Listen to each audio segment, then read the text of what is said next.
langsung masuk ke sesi pertama tentang pengenalan salah satu fitur yang ada di Kasir Pintar, yaitu All Shopping. Dan sesi pertama akan disampaikan oleh Mbak Nuning. Mbak Nuning juga sudah bergabung sama kita di sini. Halo Mbak Nuning.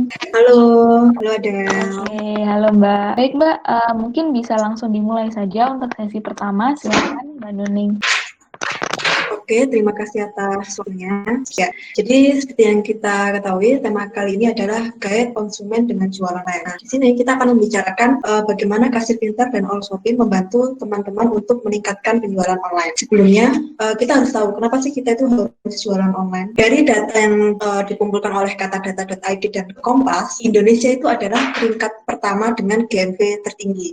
GMV ini adalah Gross Merchandise Value atau bisa disebut nilai transaksi se-Asia Tenggara. Nah, ini menunjukkan bahwa Indonesia itu sangat berpotensi untuk melakukan transaksi digital. Yang kedua adalah terjadi kenaikan sebesar 65% saat PSBB untuk transaksi online.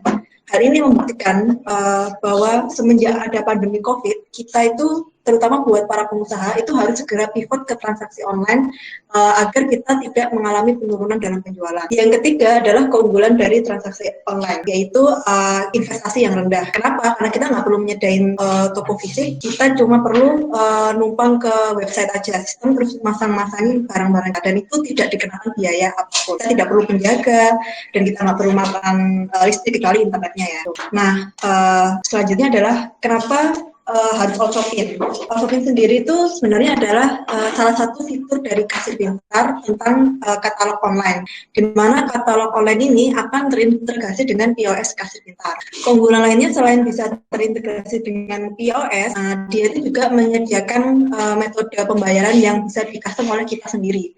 Jadi dia bisa menyediakan metode COD atau cash on delivery serta transfer bank. Nanti saya akan tunjukkan. Kemudian dia juga bisa dijadikan sebagai media promosi. Nah, ini sangat cocok bagi teman-teman yang suka menyebarkan jualannya via WhatsApp atau Instagram, dan target konsumennya itu nggak seluas Indonesia, tapi hanya targetnya itu cuma penduduk yang masih satu area sama teman-teman. Nah, ini cocok banget pakai All Shopping. Kenapa? Karena All Shopping ini kita nggak bertindak sebagai pihak ketiga kayak Shopee sama Tokopedia ya, yang uangnya itu harus transfer ke Tokopedia dulu. Di sini kami hanya memfasilitasi para penjual. Jadi para penjual itu bisa nge-setting nih, ini mau metodenya tuh bayar atau transfer. Kalaupun transfer itu pasti ngarahnya langsung ke rekening teman-teman gitu. Kemudian alamat websitenya itu juga bisa di-custom sesuai keinginan. Nah, seperti apa sih? Jadi ini tampilan All Shopping untuk siap toko. Ini kebetulan salah satu toko-tokonya Kasir Pintar ya. Jadi di sini kami menjual hardware juga. Oke, bagi teman-teman yang mencari hardware printer, bisa kunjungin link kami. Itu ada di landing page. Nah, ini tampilan awal ini harusnya avatar toko. Sini nama toko sama nomor WhatsApp. Ini kalau kita klik, nanti dia punya langsung ke WhatsApp-nya penjual. Kemudian di sini ada list produk-produk penjual. Nah, ini ya, misalnya kita sebagai pembeli nih yang tertarik dengan yang sedang mengunjungi lapaknya teman-teman. Dia tinggal diklik ini aja gitu. Dia tinggal pilih barang. Nah, tinggal di check out. Di sini ada dua cara ya. Pertama itu adalah cara check out tanpa login. Kedua adalah check out dengan login. Kalau tanpa login ini yang jelas pastinya pemesanan yang akan terjadi di sini tidak akan tercatat di Kasir Pintar. Nah, contohnya seperti ini. Jadi nanti calon pembelinya itu harus ngisi nama dulu, ini alamatnya. Terus ketika kita check out, nah akan muncul untuk verifikasi pemesanan. Terus ketika klik ya, kita akan diarahkan ke nomor WhatsApp-nya itu beserta dengan format teksnya. Nah, jadi kalau misalnya penjual calon bayarnya kakak itu ngechat itu udah langsung lengkap gitu, dan akhirnya kakak teman-teman nggak usah mikir lagi ini yang mesennya mana ya gitu. Kita udah tahu dari template yang sudah disediakan oleh Kasir Pintar.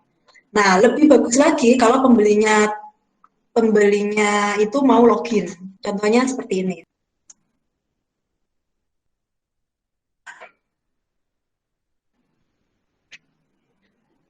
Bentar, ini masih mau deges. Nah, kita langsung aja, misalnya dia login.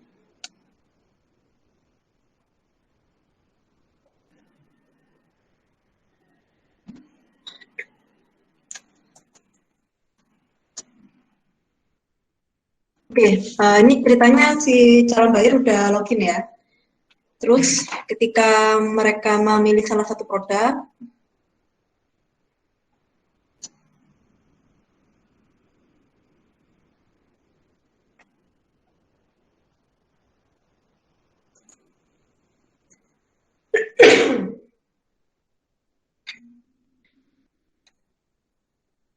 nah kalau dia login terus melakukan pemesanan di tokonya teman-teman, di all-shopee-nya teman-teman, nah ini tuh bisa terintegrasi dengan kasir pintar. Jadi nanti ketika dia order itu muncul pesanan di aplikasi itu.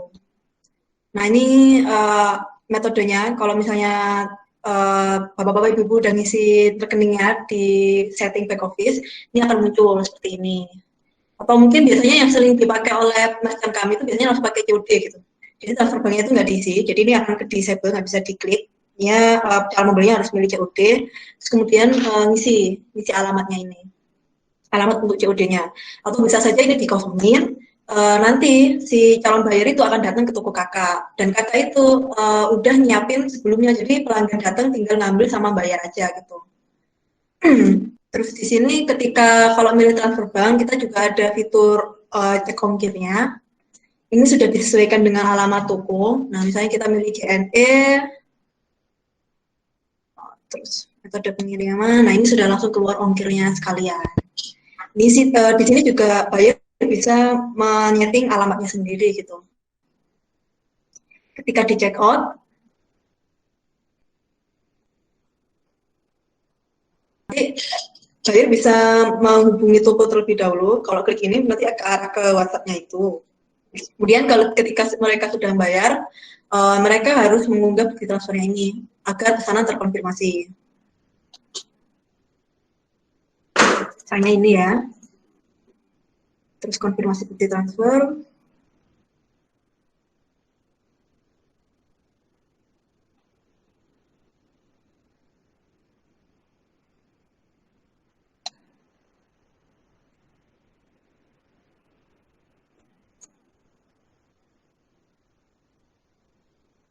Nah, ini nanti akan ada notifnya di penjualnya gitu. Nah, ini contohnya ya, kalau udah di back office, kita akan mendapatkan notifikasinya seperti ini.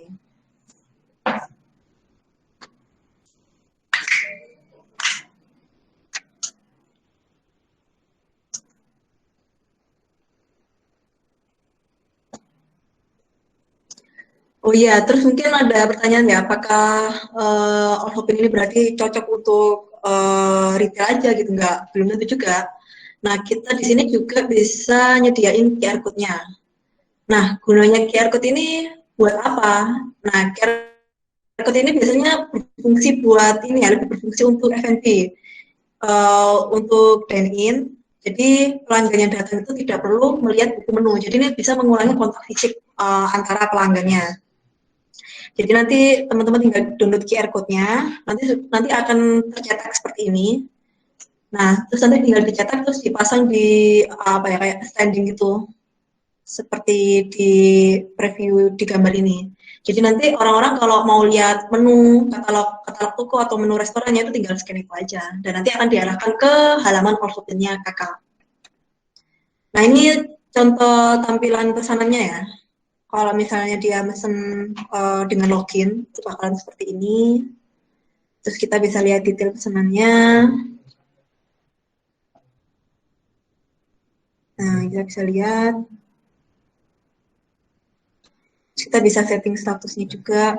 Nah, kalau sudah dikirim nih, kita masukin nomor SIM-nya gitu. Nah, ini contohnya. Nah, kalau ini resinya benar ya, itu harusnya nanti bisa di tracking sampai mananya itu ada infonya gitu. Nanti diarahin ke orangnya langsung.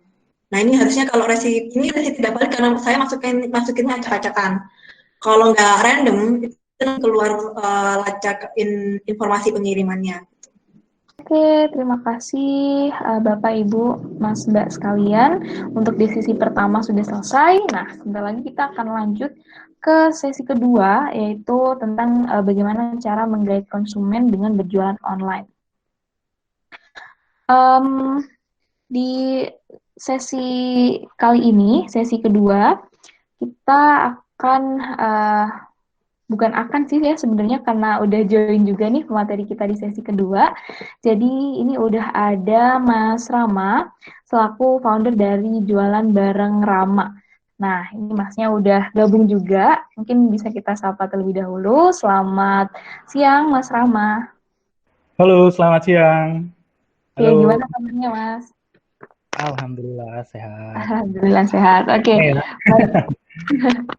Oke, Mas. Kan Mas Rama bakal sharing nih tentang gimana cara menggait konsumen dengan jualan online. Sebenarnya ada perbedaan banget nggak sih antara cara menggait konsumen dari jualan online dan jualan offline tuh? oke.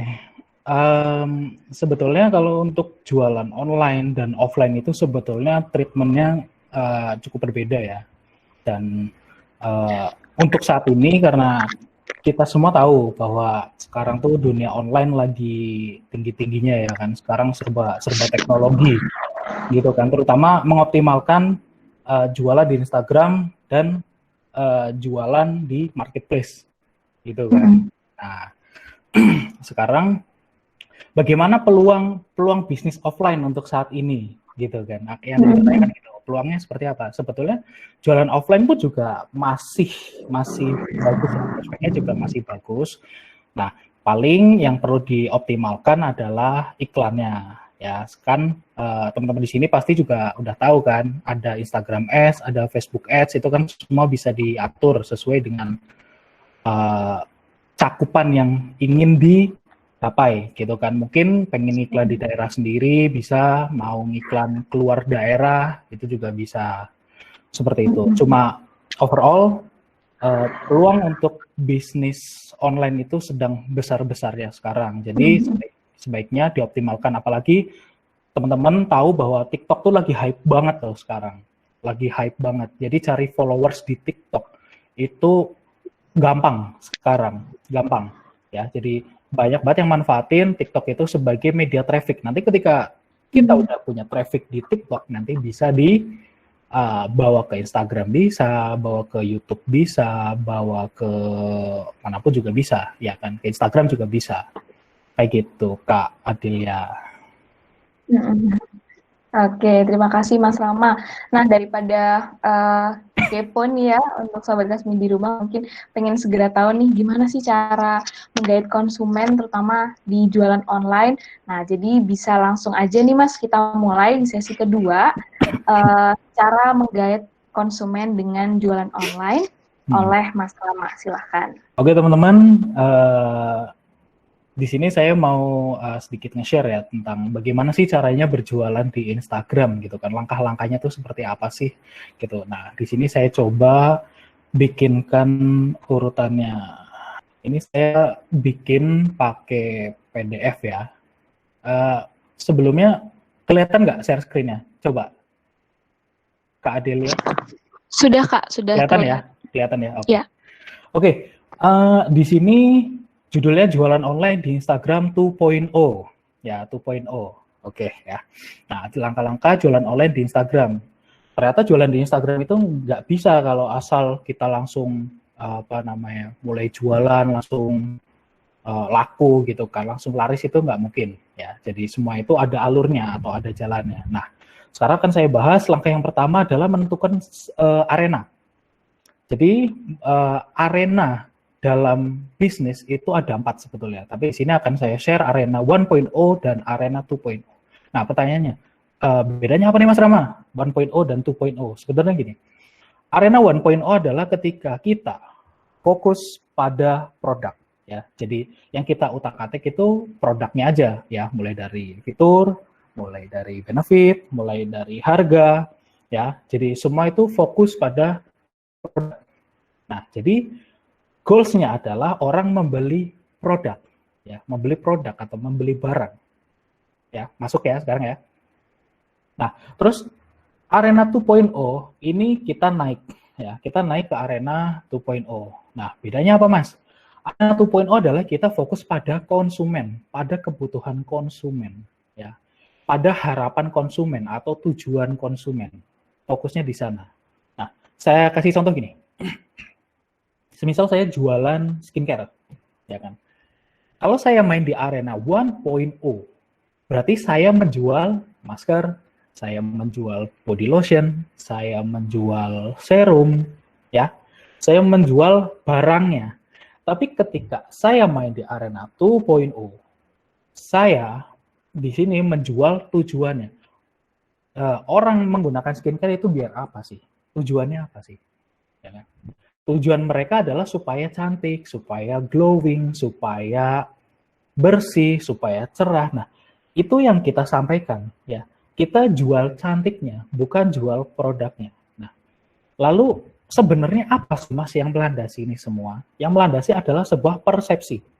Ya, sebuah persepsi atau asumsi, anggapan. Seperti itu. Jadi, ketika 1.0, mereka menganggap mereka membeli sebuah produk.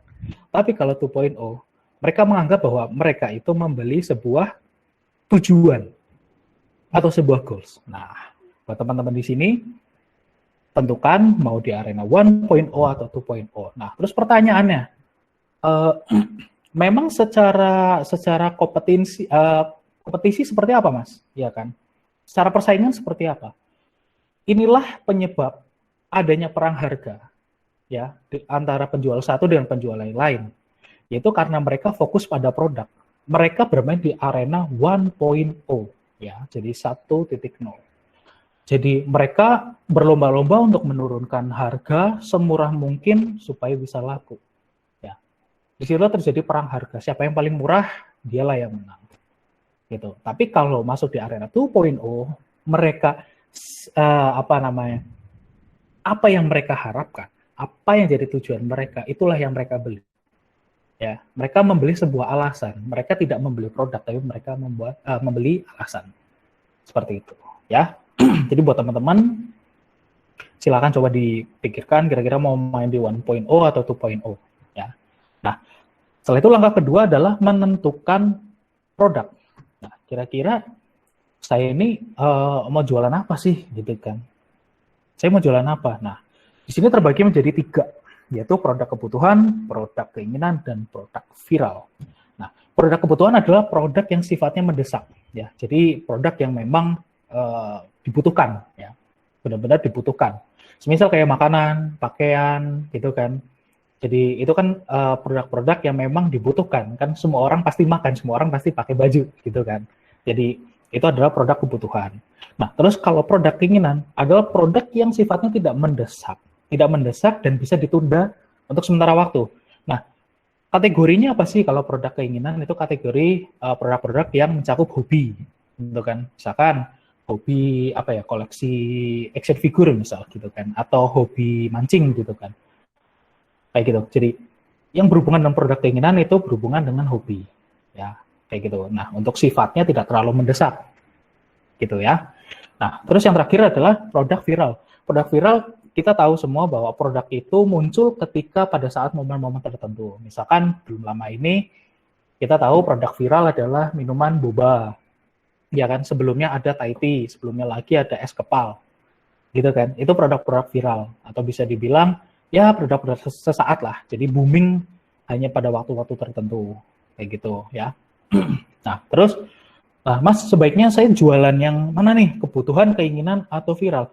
Nah, kalau itu kembali lagi ke masing-masing, ya, kembali lagi ke masing-masing. Tapi sebisa mungkin carilah sebuah produk yang memang teman-teman itu menguasai, minimal mau mempelajari produk itu. Semisal saya terbiasa kerja ada di tempat-tempat teknik gitu kan, urusannya sama material gitu. Nah, saya mau buka usaha material, yaitu nyambung, ya kan, nyambung, jualan paralon, jualan keramik, jualan lain-lain gitu kan. Itu masih nyambung karena saya paham. Nah, gitu. Nah, tapi kalau udah saya kerja di teknik gitu kan, saya kerja di teknik, saya jualan skincare, kalau saya nggak mau mempelajari skincare itu nggak akan jadi, ya, gitu. Itu setelah itu udah paham ya. Nah, terus harus harus di-compare dengan tren. Yang lagi ngetren apa sih sekarang gitu kan? Yang lagi ngetren apa sih di pasaran? Nah, itu perlu di research. ya. Nah, gimana Mas cara meresearchnya? Cara meresearchnya ya teman-teman harus sering ngepoin selebgram orang-orang yang terkenal gitu kan, selebgram kira-kira mereka tuh lagi sering ngomongin apa sih, atau di Twitter ya kan, di Twitter tuh ada kan di bagian pencarian itu ada tren yang lagi tren itu apa, jadi harus up to date gitu kan, harus up to date dengan berita gitu ya. Jadi silakan teman-teman bisa tentukan, tapi jangan lupa untuk di compare ya. Terus langkah yang ketiga, menentukan target market ya, menentukan target market. Kita harus bisa menentukan target market kita jualan. Tadi misalkan saya contohkan skincare, nah itu sebenarnya market kita siapa sih, pasar kita siapa sih, calon pembeli kita siapa sih, gitu, ya kan? Nah, di sini saya bagi menjadi 3, yaitu psikografi, demografi, geografi. Nah, bedanya apa, Mas? Yang pertama adalah psikografi. Psikografi adalah minat, kesukaan, ya kan? Mereka itu suka apa sih? Yang mereka sukain apa sih? Ya kan? Misal contoh apa ya?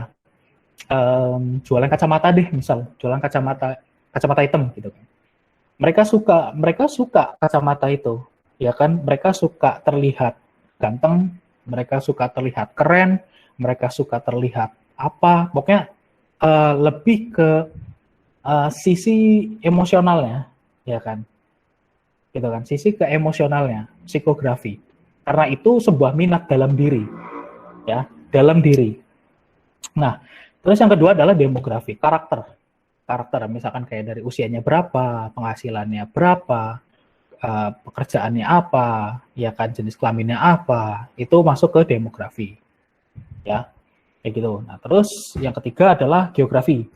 Geografi adalah lokasi, ya, geografi itu lokasi, mereka itu di mana, gitu kan.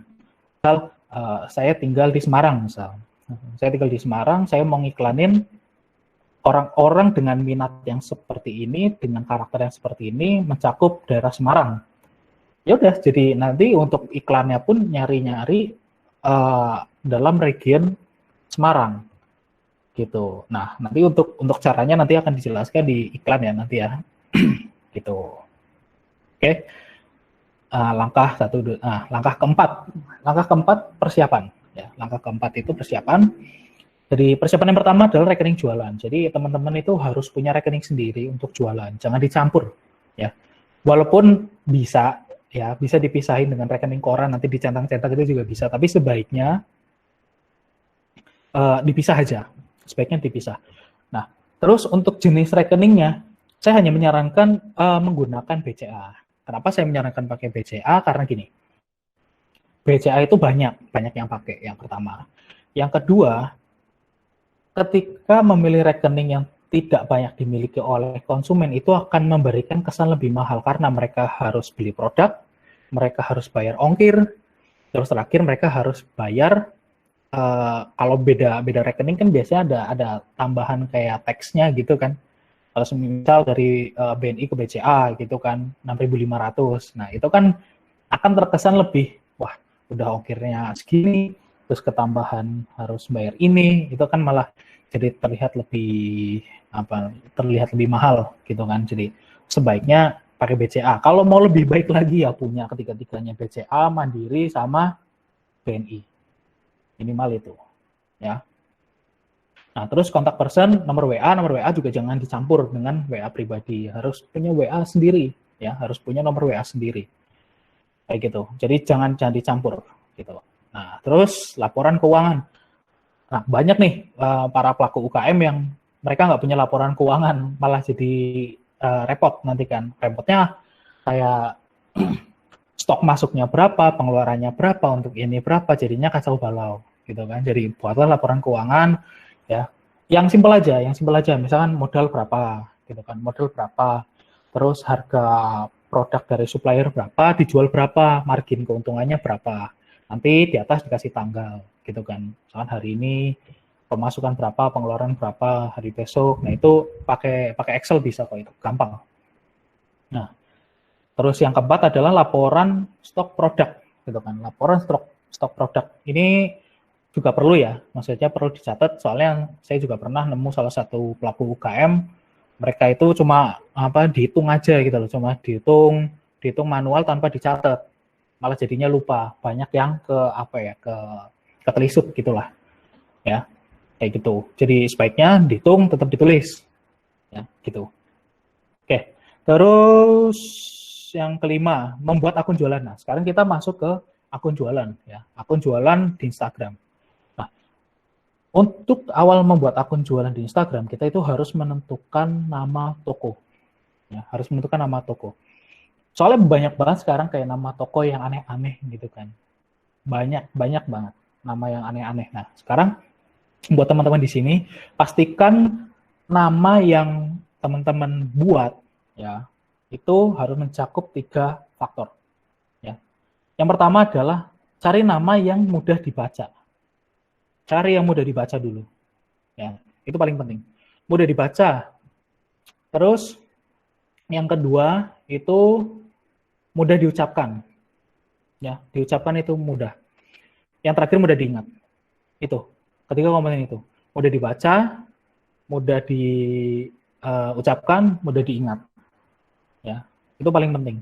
Karena dibaca itu supaya langsung paham, diucapkan supaya bisa ketok tular, ya kan, ketok tular ke orang lain, terus diingat supaya bisa teringat. Gitu. Ya. Karena nama itu 87% mempengaruhi tingkat penjualan juga. Jadi orang-orang ya pengguna Instagram pasti akan tersorot gitu kan. Pasti orang akan melihat namanya dulu. Itu udah pasti akan melihat nama. Ya. Baru ketika melihat nama, mereka ke bawah akan melihat bio. Nah, kita masuk ke sini, membuat sebuah bio. Tadi udah saya jelaskan di arena 1.0 dan 2.0. Nah, apa kaitannya dengan membuat bio?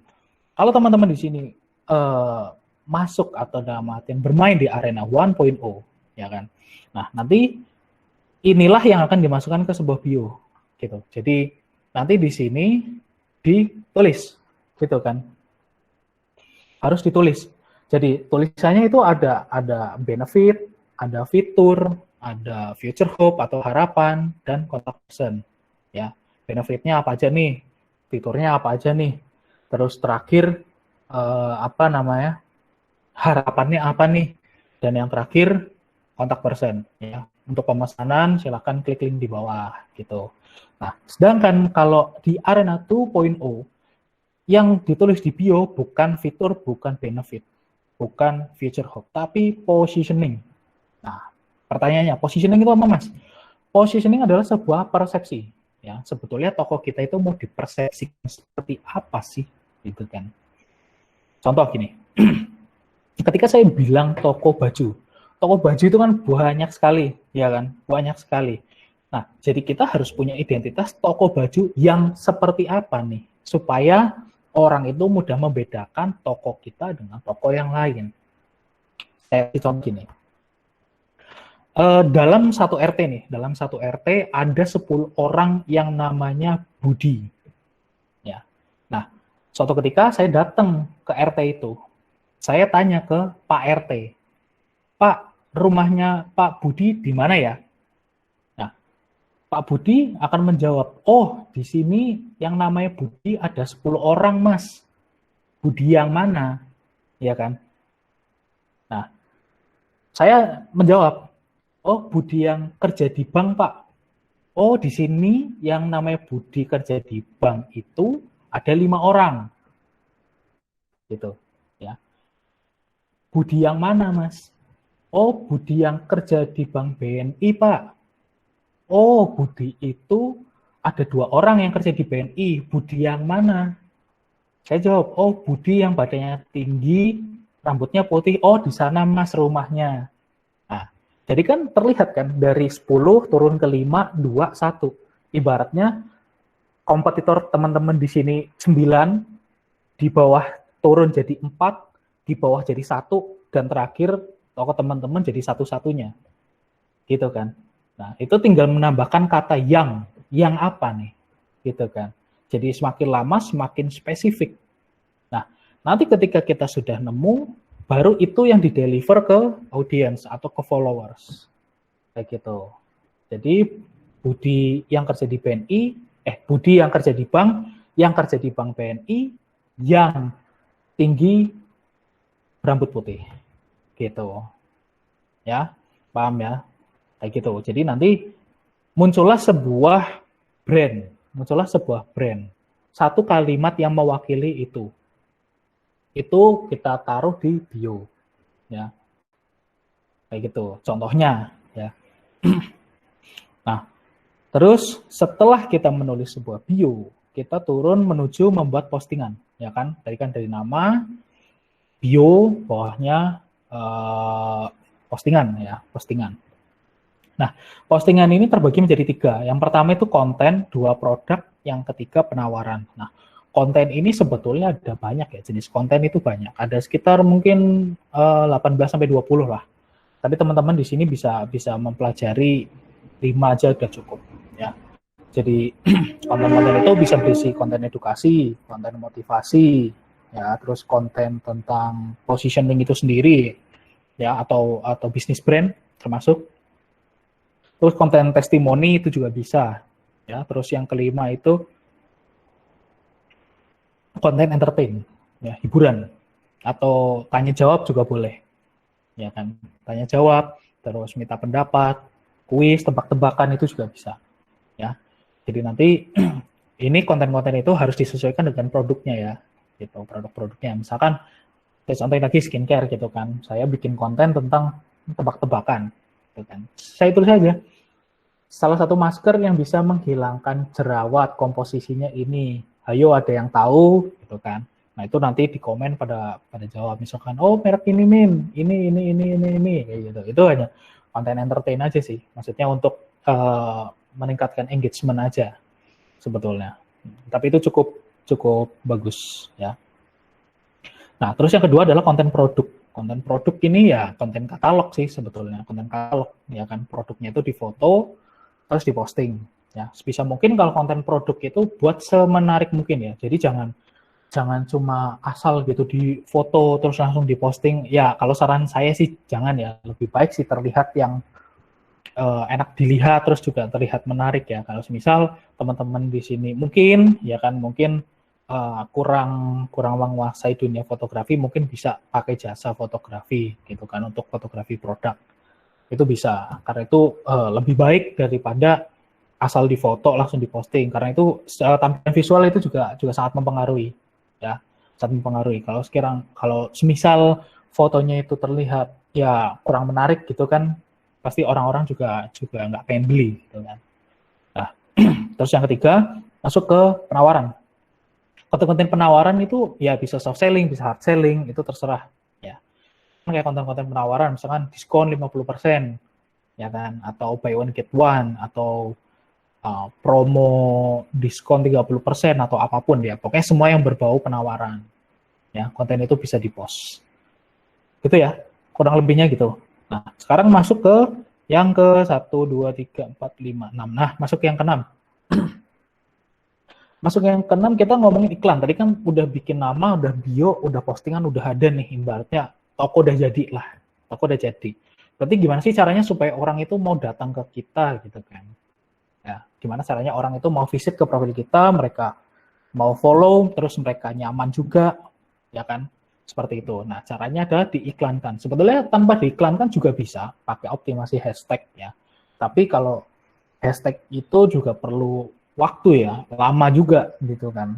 Lama, butuh waktu. Mungkin ya sebulan sampai 3 bulan lah, ya kan. Tapi kalau pengen cepat, ya memang harus beriklan gitu, ya. Nah, di sini ada 3 jenis iklan, ya, 3 jenis iklan. Yang pertama adalah paid promote, atau orang-orang biasanya nyebut PP gitu kan, paid promote. Yang kedua ada endorsement, yang ketiga ada Instagram Ads dan Facebook Ads. Nah, saya jelasin dulu tentang paid promote. Nah, sebetulnya gimana sih Mas caranya paid promote gitu kan, cara beriklan menggunakan paid promote? Sebetulnya caranya itu simpel, ya. Jadi teman-teman harus cari akun traffic atau konten media yang memang sesuai dengan jualan teman-teman, gitu kan. Contohnya gini, saya jualan skincare, saya nggak mungkin paid promote ke akun-akun jokes, ya kan, atau akun-akun dagelan, akun-akun yang lucu-lucu gitu kan. Nggak mungkin. Kenapa? Karena audiens mereka, goals-nya itu bukan mencari skincare, tapi mereka mencari hiburan, ya kan? Mereka mencari hiburan di dagelan, tapi kita mempromosikan skincare di sana. Apakah mereka akan tertarik? Tentu tidak. Mereka memfollow karena mereka punya tujuan, gitu ya. Mereka memfollow karena punya tujuan.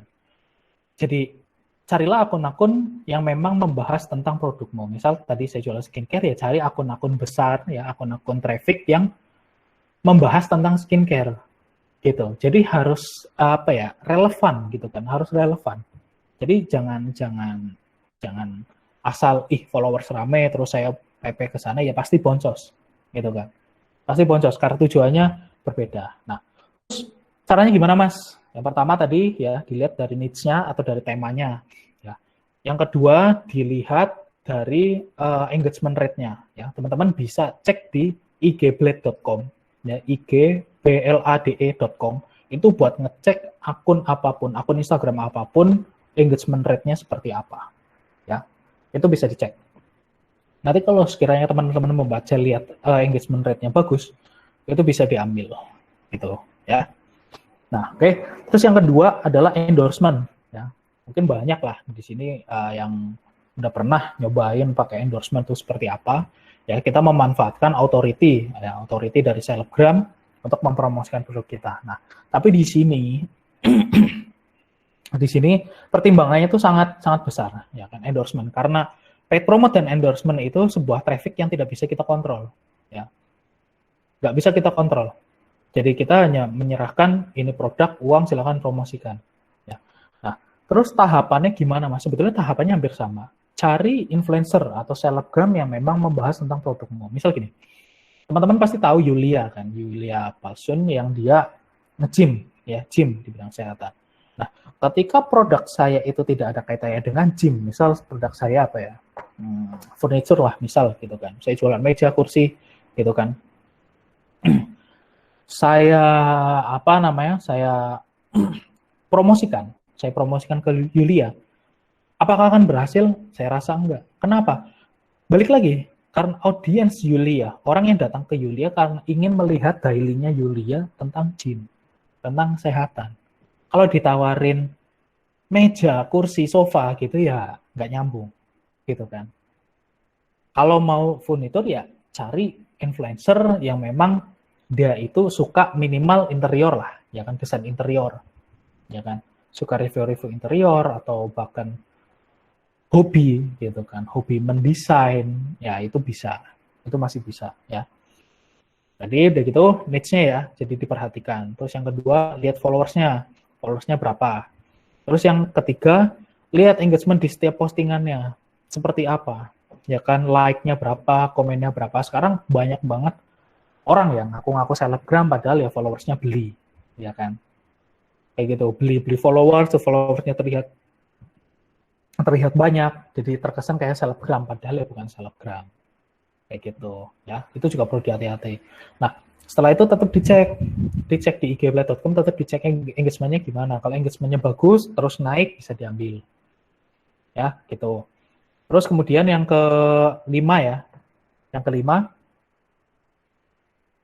teman-teman perlu lihat cara dia mereview ya. Cara dia mereview apakah detail atau enggak, menjelaskannya itu asal atau enggak gitu kan. Biasanya banyak selebgram yang cuma hey guys, ini aku lagi pakai gini, terus klik Instagramnya di sini ya, udah. Itu saya yakin boncos. Kenapa? Karena nggak ada esensinya gitu loh. Maksudnya isi dari iklannya itu cuma sekedar ocehan doang gitu kan. Nah, tipsnya adalah teman-teman di sini harus bikin copywriting dan itu kasihin ke selebgram. Selebgram itu harus ngomong ini. Ya. Jadi jangan biarkan selebgram itu bikin kata-kata sendiri. Sebisa mungkin sih gitu. Kita yang bikin kata-kata itu supaya diucapkan oleh si selebgram. Dan yang terakhir testimoni. Biasanya ada beberapa selebgram yang nyantumin testimoni, ada yang enggak gitu kan. Kalau bisa mungkin ya cari yang ada testimoninya. Hasil dari PP-nya berapa. Kalau testimoninya bagus, berarti kan memang selebgramnya itu pintar untuk mempengaruhi audiensnya atau followersnya, seperti itu. Ya, intinya seperti itu, kurang lebihnya. Nah, terus yang ketiga Instagram Ads dan Facebook Ads. Sebetulnya ini panjang ya ceritanya. Cuma saya kasih gambar umumnya. Intinya kalau Instagram Ads dan Facebook Ads itu traffic yang bisa dikontrol. Jadi teman-teman nanti bisa men-setting semuanya, mulai dari usia, mulai dari wilayah, mulai dari jangkauan, mulai dari budget, mulai dari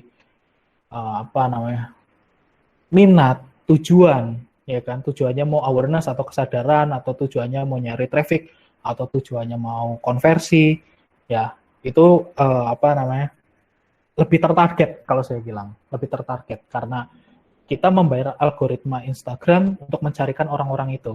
Berbeda sama paid promote dan endorsement. Jadi ini traffic yang random ya, maksudnya bisa dapat, bisa enggak. Tapi kalau ini minimal viewers pasti dapat.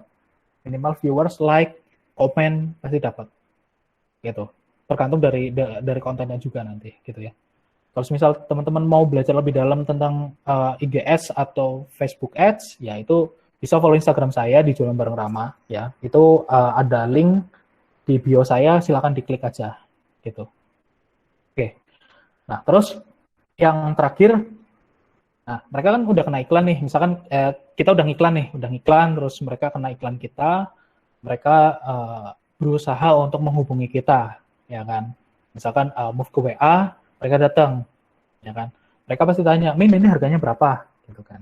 Min ini harganya berapa, atau mau tanya-tanya dulu atau apa gitu kan. Nah, langkah yang harus kita lakukan yang pertama adalah perkenalan dulu. Ya. Walaupun mereka tanya, Min ini harganya berapa, jangan dijawab dulu. Ya. Langkah pertama yang harus dilakukan adalah perkenalan dulu. Ya, perkenalan dulu. Jadi cara perkenalannya itu gini. Halo, selamat siang Kak. Halo, selamat siang, perkenalkan. Nama saya Rama dari toko ABC misal gitu. Saya sedang berbicara dengan Kak siapa? Nah, tanyakan nama dari si calon pembeli itu. Ya. Karena itu sebetulnya ilmu psikologi sih, ilmu psikologi. Jadi ketika kita menyebut nama mereka, mereka akan merasa senang, gitu kan.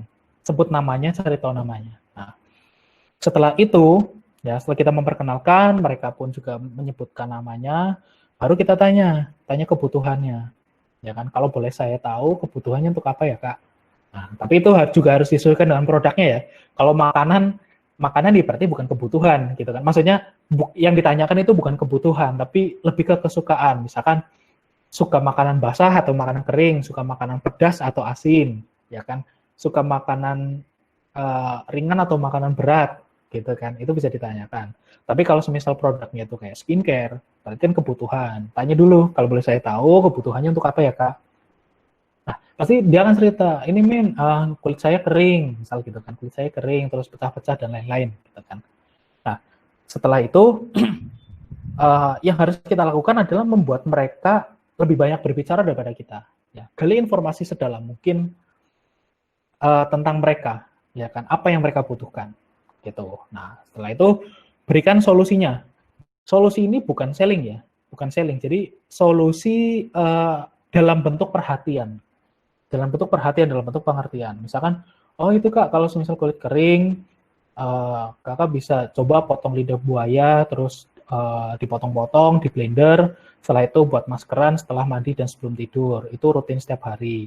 Ya, itu berupa solusi. Nah, langkah selanjutnya adalah penawaran produk. Nah, kita bisa bilang, untuk hasil lebih maksimalnya, Kakak bisa tambahin vitamin C yang ada di masker wajah ini. Gitu kan.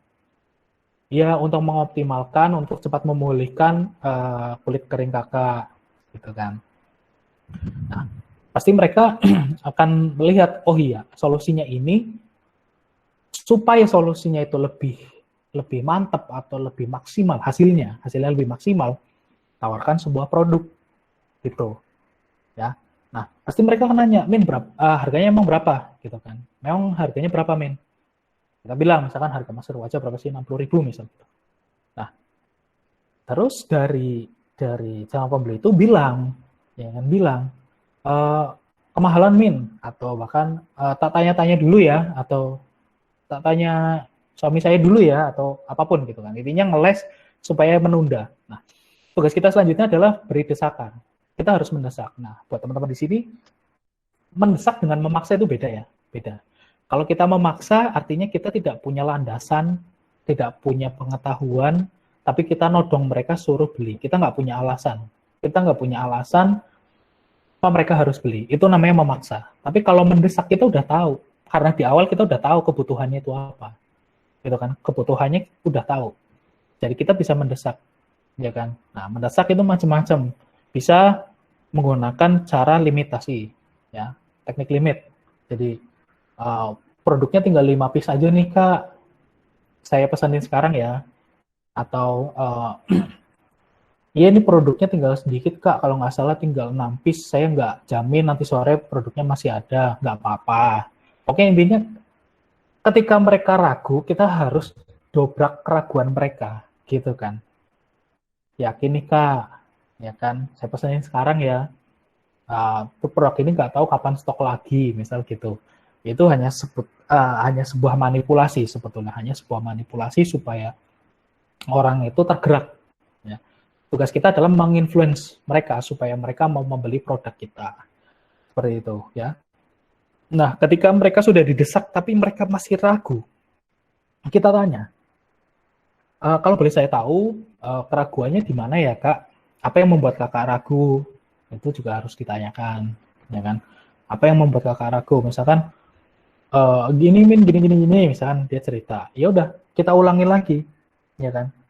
Kasih desakan lagi sampai mereka mau membeli. Intinya seperti itu, ya.